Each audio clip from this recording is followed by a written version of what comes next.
Bismillahirrahmanirrahim. Assalamualaikum warahmatullahi wabarakatuh. Hi everybody. How is it going today? Yeah, I hope you are feeling good, smart, and excellent. Okay. Today I'm gonna give it a try to explain about the tenses, and in this time I'm gonna talk about present perfect. Ya. Jadi pada kesempatan ini saya akan mencoba menjelaskan tentang tenses, salah satu tenses di dalam bahasa Inggris. Ya, ini present perfect. Ya, present perfect. Jadi present perfect itu memiliki rumus atau formula, yakni have, has plus verb 3. Ya, have, has plus verb 3. Jadi yang perlu kita ingat ketika kita ketika kita berbicara tentang tenses, itu poin utama dari tenses tersebut, ya. Jadi poin utama dari present perfect itu sendiri adalah have atau has plus verb 3. Ini poin utamanya. Kemudian rumus lengkapnya ini. Pertama ada subject, ada have atau has plus verb 3 plus complement, ya.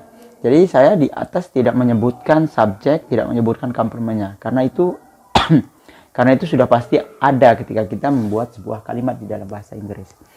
Baiklah, kemudian di sini ada pembagian atau penggunaan dari have has itu sendiri. Jadi have has itu digunakan berbeda, artinya memiliki subjek yang berbeda. Yang pertama ada have.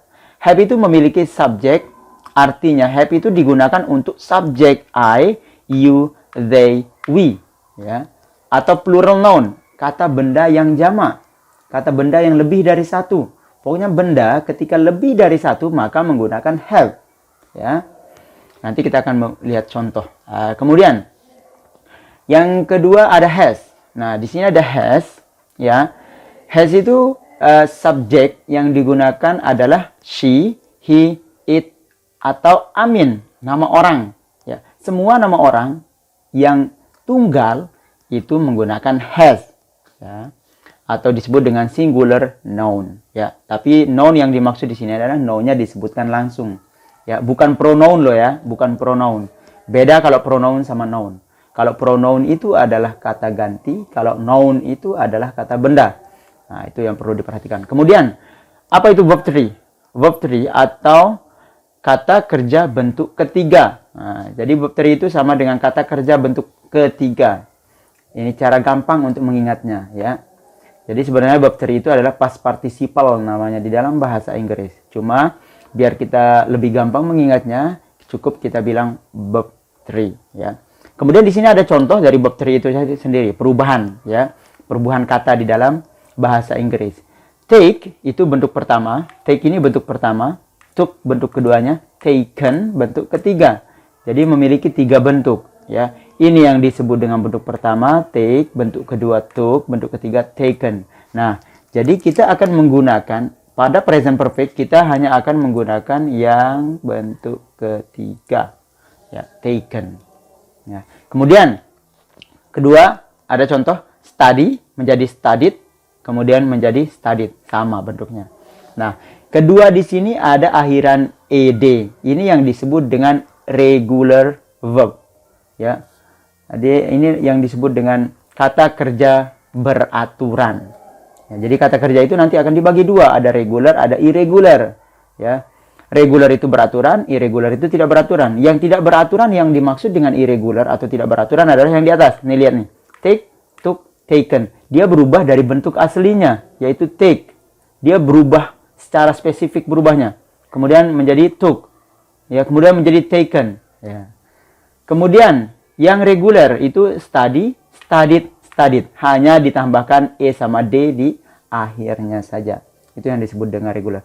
Lalu bagaimana saya harus tahu mana yang regular, mana yang irregular kata kerja? Gampang, ya. Jadi kalau kalian sudah hafal yang irregular verb, karena yang irregular verb ini terbatas. Jadi kita harus tahu itu. Jadi kalau kita sudah tahu yang irregular verb, otomatis kita akan tahu yang regular. Karena ketika kita sudah hafal yang irregular, otomatis yang regular kita akan tahu. Selain daripada yang irregular, itulah yang reguler. Oke, semoga bisa difahami sampai sini. Baiklah, Kemudian saya akan melanjutkan ke contoh kalimat dalam present perfect ini. Ya, di sini ada contoh kalimat. Yang pertama ada I have eaten. Ya, I have eaten. Ya, saya sudah makan. Ya, jadi perhatikan, have has itu memiliki arti sudah. Jadi present perfect, have has itu memiliki arti sudah. Nah, di sini sudah. Ya, jadi have has artinya sudah. Nanti kalau ditanya apa bahasa Inggrisnya sudah, nah, sudah bahasa Inggrisnya adalah have, has. Ya. Jadi coba kita lihat contoh di sini. I have eaten. Saya sudah makan. Ya, jadi ini bukan masa lampau ini, tapi masih bentuk present. Ya. Jadi dia bukan di sini bukan menceritakan kejadian yang ada di masa lalu, tapi dia mendeskripsikan bahwa dia sudah makan gitu. Ya. Kemudian di sini ada she has studied. Dia sudah belajar. Amin has played game. Amin sudah bermain game. Ali dan Amin have studied. Ali dan Amin sudah belajar.